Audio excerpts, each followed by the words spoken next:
Bonjour à tous, soyez tous les bienvenus à notre série d'études bibliques sur la théologie de l'apôtre Paul. Et après avoir étudié les présupposés de Paul sur Dieu et sur l'humanité, nous allons étudier la situation de l'humanité par rapport à Dieu. Qu'est-ce que Paul dit par rapport à la situation de l'humanité devant Dieu le Créateur? Nous avons vu qui est Dieu et qui est l'humanité pour l'apôtre Paul. Et maintenant, nous allons voir la condition humaine vis-à-vis de Dieu. En fait, nous avons vu la constitution humaine. On regarde sur l'intérieur de l'être humain et maintenant, nous allons regarder l'humanité à l'extérieur. Nous avons vu que Paul utilise souvent des termes négatifs pour décrire sa constitution et sa situation naturelle. Par exemple, le terme sarx, ça veut dire chair, la viande si vous voulez. La vie ne peut être vécue que dans la chair. Mais cette vie vécue selon la chair provoque une opposition à Dieu. Voilà une idée, une conception négative de la situation de l'être humain vis-à-vis de Dieu. La vie selon la chair ne plaît pas à Dieu, selon Romains 8. Et nous pouvons lire déjà ce texte, Romains 8, le verset 7 et 8. En effet, la nature humaine tend à la révolte contre Dieu parce qu'elle ne se soumet pas à la loi de Dieu et qu'elle n'en est même pas capable. Or, ceux qui sont animés par leur nature propre ne peuvent pas plaire à Dieu. Voilà l'opposition de l'humanité, de l'être humain dans son état naturel par rapport à Dieu. Soma, par exemple, est un terme neutre, mais soma, corps, le corps humain, pas la chair, la viande, mais soma, le corps humain, est un terme neutre, mais qui peut aussi être utilisé de façon négative. Par exemple, Paul utilise l'expression corps des morts en Romains 7. On a déjà vu ça, mais il vaut toujours la peine de revoir les bases de nos études pour mieux comprendre ce que Paul veut dire. Donc, Romains 7, 24.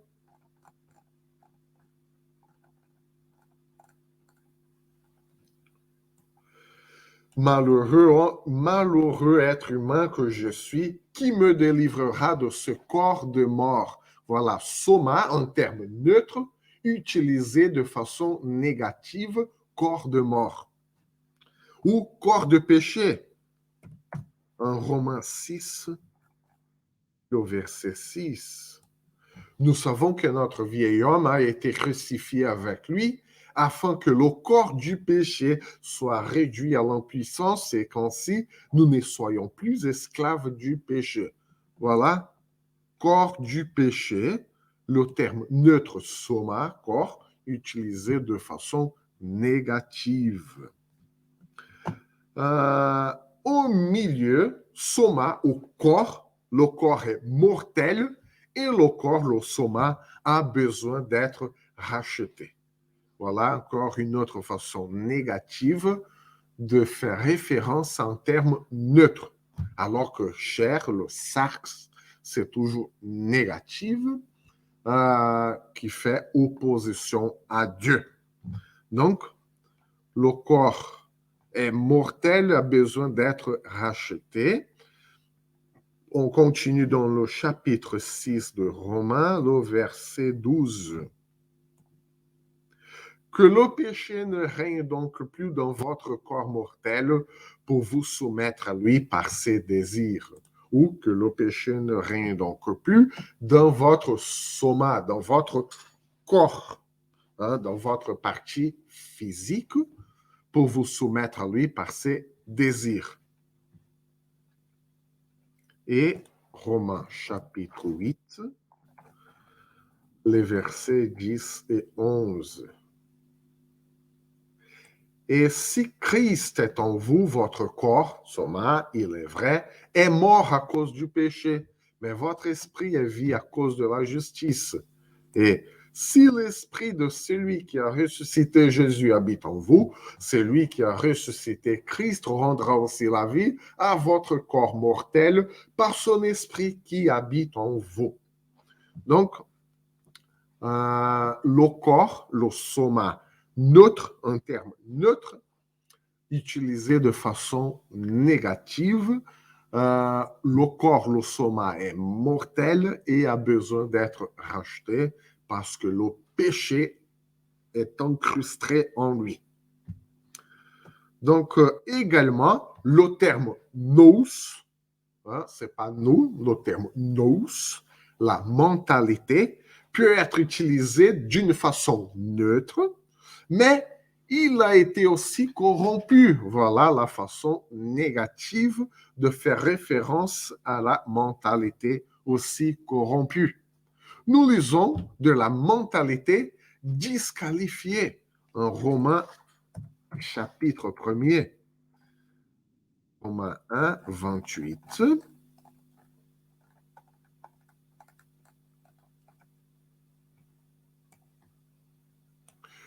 Comme ils n'ont pas été jugés bons de connaître Dieu, Dieu les a livrés à leur intelligence déréglée, de sorte qu'ils commettent des actes indignes. Voilà. Bon, dans mon humble avis, au lieu d'intelligence, ça serait mieux si on écrive mentalité déréglée, parce que l'intelligence, à mon avis, je ne suis pas spécialiste en psychologie, mais l'intelligence est un aspect de la mentalité. Hein? Et Paul ne dit pas que l'intelligence seulement est déréglée, parce que c'est le nous, la mentalité entière qui est déréglée. Donc, Dieu les a livrés à leur mentalité déréglée, de sorte qu'ils commettent des actes indignes. Alors que nous, mentalité, chez l'apôtre Paul, elle est presque, quasiment neutre, mais Paul l'utilise aussi d'une façon négative pour montrer que l'être humain dans son intégralité, par rapport à Dieu, il est complètement disqualifié, déréglé. Donc, Paul parle aussi de la futilité de la mentalité en Éphésiens, chapitre 4, le verset 17.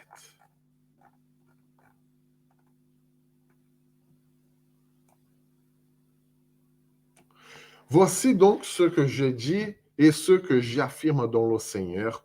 Vous ne devez plus vous conduire comme les non-croyants qui se laissent guider par la sottise de leurs pensées et de leurs pensées, de leurs nous.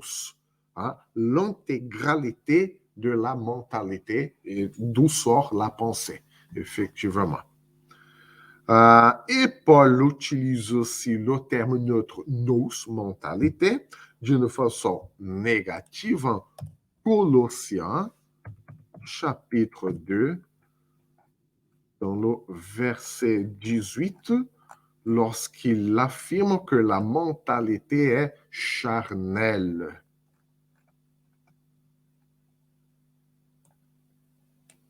Que personne, par son goût d'une fausse humilité et du culte des anges, ne vous prive de la victoire. Plongé dans ses visions, un tel homme est sans raison, enflé d'orgueil sur l'effet de ses pensées toutes humaines. Voilà, pensée toute humaine ou mentalité charnelle, hein, la pensée qui vient de la chair, et la chair, c'est quasiment négative, c'est presque tout en négative.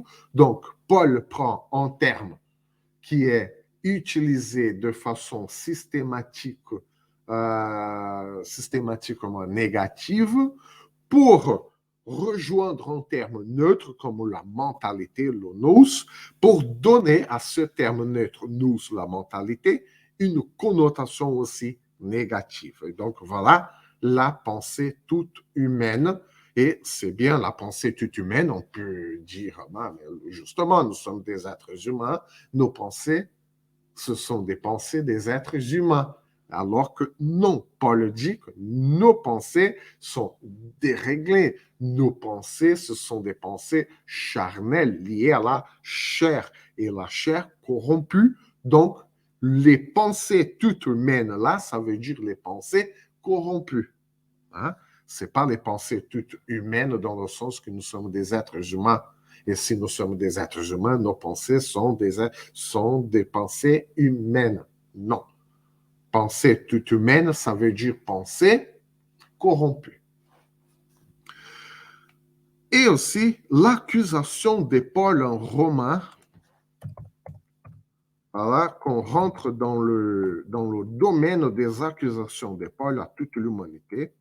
Romains chapitre 5, à partir du verset 6. Et Paul va dire, en effet, alors que nous étions encore sans force sans force de changer. Nous sommes tellement faibles que nous ne pouvons pas changer notre propre réalité. Christ est mort pour des pécheurs au moment fixé. Hein?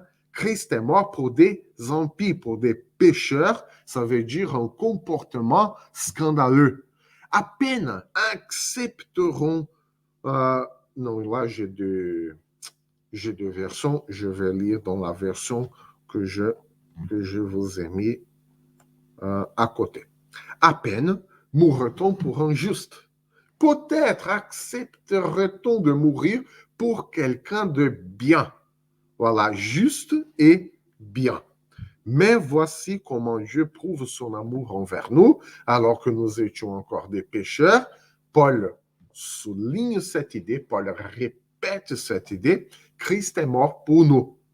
C'est tellement important de montrer que l'être humain, il est pécheur, il est corrompu de nature. Sinon, pourquoi l'évangile serait une bonne nouvelle? Bonne nouvelle de quoi? La bonne nouvelle que Dieu nous accepte, la bonne nouvelle que Dieu nous transforme. Mais pourquoi Dieu nous accepte? Pourquoi Dieu nous transforme? Pourquoi Dieu nous sauve? Parce que nous sommes corrompus. Donc, la bonne nouvelle est la bonne nouvelle parce que les nouvelles pour nous, avant l'évangile, ce sont des mauvaises nouvelles parce que nous sommes tous corrompus.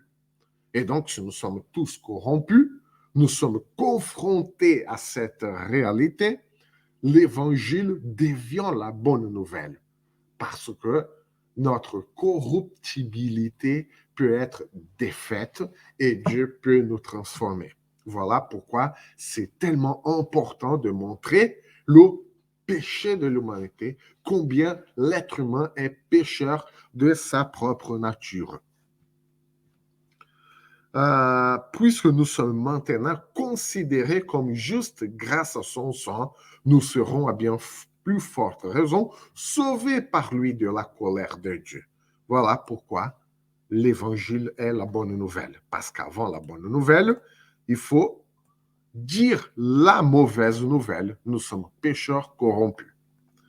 Et donc, le verset 10, en effet, si nous avons été réconciliés avec Dieu grâce à la mort de son Fils, lorsque nous étions ses ennemis, nous serons à bien plus forte raison sauvés par sa vie maintenant que nous sommes réconciliés.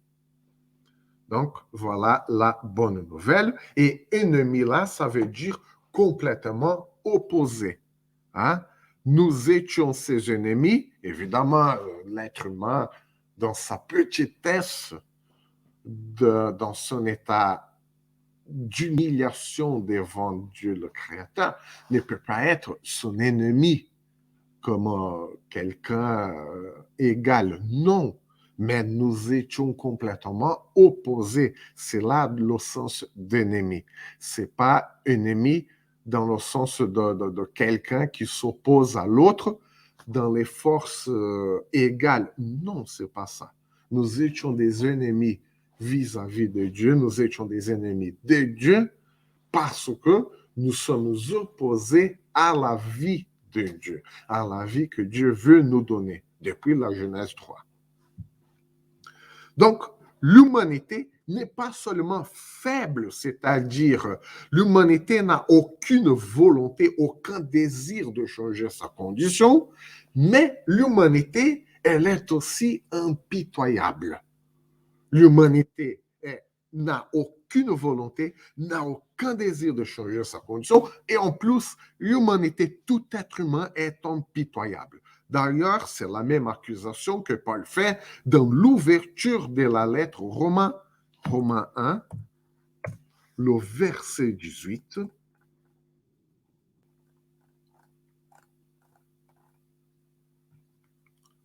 Paul dit, la colère de Dieu se révèle du ciel contre toute impiété et toute injustice des hommes qui, par leur injustice, tiennent la vérité prisonnière.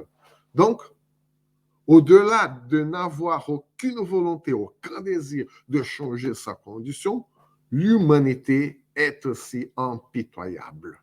Elle montre une sorte d'impiété et d'injustice sans pareil. Et le terme traduit par impiété dans ce verset, par exemple, veut dire que les hommes sont sans adoration. Ils n'ont pas d'adoration, ils n'ont pas de révérence. Ils n'ont pas de révérence pour Dieu, ils n'ont pas de révérence pour le prochain, et ça rend l'être humain impitoyable. Il ne démontre pas de pitié. L'humanité marche dans la voie de l'injustice, et ça, c'est l'autre effet du manque de révérence, et l'être humain en général n'a pas de bonté. L'injustice dans ce verset, c'est le contraire de la vérité. Donc, l'homme, l'humanité, l'être humain vit dans le mensonge. Et voilà pourquoi ils n'ont pas de révérence pour Dieu, n'ont pas de révérence pour l'autre être humain, pour son prochain, et voilà la source d'injustice, la source de la méchanceté.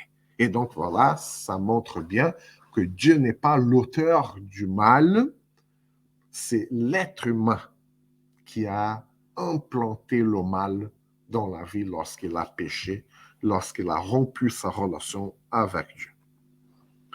Donc, Paul accuse aussi l'humanité dans un autre texte, celui d'Éphésiens chapitre 2, du verset 1 au verset 3. Quant à vous, vous étiez morts à cause de vos fautes et de vos péchés, que vous pratiquiez autrefois conformément à la façon de vivre de ce monde, conformément au prince de la puissance de l'air, de l'esprit qui est actuellement à l'œuvre parmi les hommes rebelles.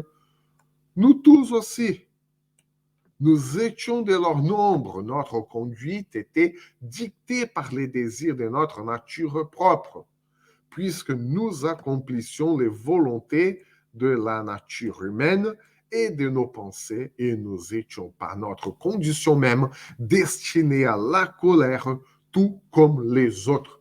Voilà, il y a un seul être humain qui peut dire, ah non, mais j'ai une révérence pour les autres, pour Dieu, dans son état naturel. Hein? Voilà, Paul, il est très, très pessimiste de la nature humaine, de la nature pécheresse de l'homme, parce que la nature humaine, la volonté propre de l'homme, n'a aucun bien. Donc, ce texte révèle qu'il y a quelque chose dans l'être humain qui doit être considéré sérieusement, car cela peut détruire toute l'humanité. Et c'est bien ça que la Bible montre tout au long de l'Ancien Testament, par exemple. Si nous lisons le livre des Juges, nous allons voir que l'éloignement du modèle que Dieu avait prescrit à son peuple a causé pas mal de dégâts, déjà entre les tribus d'Israël et le peuple d'Israël lui-même vis-à-vis des autres peuples qui l'entouraient. Donc, c'est la catastrophe, c'est l'état naturel de l'homme qui le pousse contre son prochain, qui le pousse contre Dieu. Et donc, cela doit être considéré sérieusement. Nous ne pouvons pas prendre à la légère le péché qui habite dans notre nature humaine, dans notre cœur. Hein? Si cette force sur l'être humain reste sous contrôle, ça peut le tuer, ça peut tuer tous ceux qui l'entourent. Hein? Tout être humain est entouré par ses relations, par d'autres êtres humains, et ce péché peut le détruire et aussi détruire tous ceux qui l'entourent. Et voilà pourquoi l'humanité a tendance à détruire, à s'auto-détruire et à détruire les uns les autres. Donc, au cours de l'histoire, on a essayé d'identifier cette force. Hein? Les cathares, les gnostiques, entre autres, ont dit qu'il s'agit de la matière et la réponse était l'ascétisme. Hein? Bon, la matière, elle est mauvaise, le corps physique est mauvais, donc on va mener une vie ascétique, on va fuir vers les montagnes, on va s'écarter de la société, mais ça n'a pas réglé le problème. Hein? C'est une sorte de fuite du vrai problème parce que le problème habite le cœur humain. C'est pas l'ascétisme, c'est pas la fuite de la société. Ah, si j'ai aucun contact avec les autres êtres humains, je ne vais pas pécher. Non, c'est faux. On va pécher même tout seul. On est là, tout seul dans notre coin. On n'a aucune autre relation avec une autre personne et on pêche quand même. Pourquoi? Parce que le péché habite dans notre corps. Nous sommes formés dans le péché. Et voilà le constat de Paul. Voilà ce que Paul dit de l'être humain dans son état naturel devant Dieu. Donc, nous ne pouvons pas nous échapper de notre nature propre, de notre nature humaine. Et pour Paul, cette nature s'explique au moyen de l'acte d'Adam dans le récit de la Genèse et la désobéissance, la rupture de l'homme de son Créateur. Hein? Ça s'appelle le péché et c'est ce que nous allons voir dans cette nouvelle série d'études bibliques dans la théologie de l'apôtre Paul, où nous allons traiter de la loi, le péché et quel est l'état de l'être humain devant Dieu. Donc, que le Seigneur vous bénisse, qu'il vous garde. À la prochaine vidéo, à la prochaine étude biblique.